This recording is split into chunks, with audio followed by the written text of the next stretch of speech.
A lot of the time, the best cards have the simplest effects, and that is very much a case here. What's up guys, Phoenix here. In this video we're going to be talking about a card that has finally been 100% confirmed from the Dark Side of Dimensions movie pack. We've known about this card for months, we've seen pictures of it through the trailers and other sources, but we never had a name and effect confirmed for this card.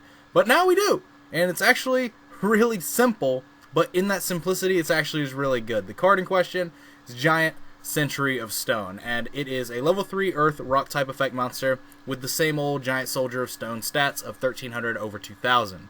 And its effect is, the effect of Giant Sentry of Stone can only be used once per turn.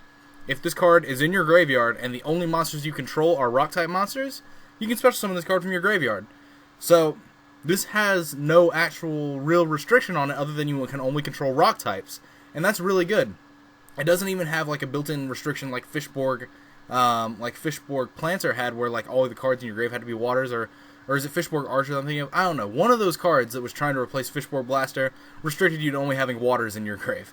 But this card doesn't even restrict you to that. It's literally the only monsters you control are Rock type monsters, and there are quite a few like decent Rock type monsters that are accessible to you in the game of Yu-Gi-Oh! Specifically, the new Tramid cards that are coming out in not the Dark Illusions. Is it the Dark Illusions? Yes, it is the Dark Illusions set. The set that we get in August, that one. Forgot its name for a second because like I've just been thinking about magic things. But this just kind of inherently supports the Tramid archetype because that archetype has at least 2 level 3 monsters that you have accessibility into that are also rocks. The entire theme is rock, if I remember correctly.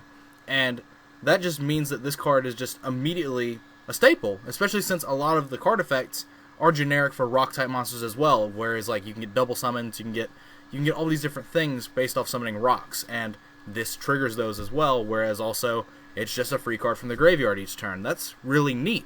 If anything, it's just tribute fodder for like different archetypes like that revolve around rock stuff. Like, this is really cool. It's very simple, so there's not a lot to talk about this card other than the fact that it's just really good because of that simplicity. Sometimes it is the simplest cards that have the best effects in terms of the game moving forward. I mean, look at the ban list, where like at least half of the cards on the ban list are incredibly simple cards with literally like 1-sentence effects because they're so simple that they're so good or they're so versatile. In the case of MST and Book of Moon are 2 of the most versatile cards we've ever had in the game of Yu-Gi-Oh! And their effects are incredibly simple, but there are so many different ways you can play them.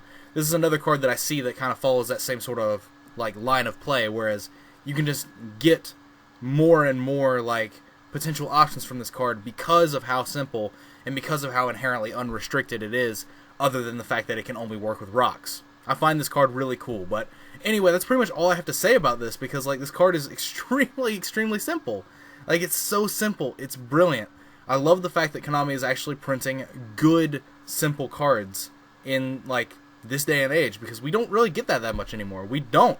Like, the game has completely changed how things get printed. Like, things either have 3 or 4 effects, or if it has 1 effect, it's like something that's insane where we know it's going to be like damaging to the game. Whereas this, nah, it's simple, it's moldable, it's a combo piece, it contributes to plays, but in a healthy way. I like it. But anyway, let me know what you guys think about this card in the comments down below. Not really much more to say about this one. Just let me know what you guys think, if you like it, if you hate it or not.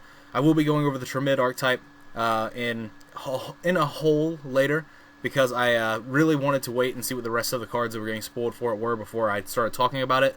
But now we have all the cards spoiled, so now I can talk about it. But other than that, that's basically it for this video. As always, guys, thanks for watching. As usual, like, comment, subscribe to all the nonsense you usually do. Check out the links in the description below me for the Facebook links and Twitch links. If you want to check those out, definitely do so. That's what they're there for. If you want to support me, just do the same old thing of clicking ads on my videos. It greatly helps, and I cannot express how much so it would be appreciated. But other than that, that is it for this video. And as always, guys, take care. I really like this card. I cannot say that enough. Simply off of the principle of what it is and what it stands for.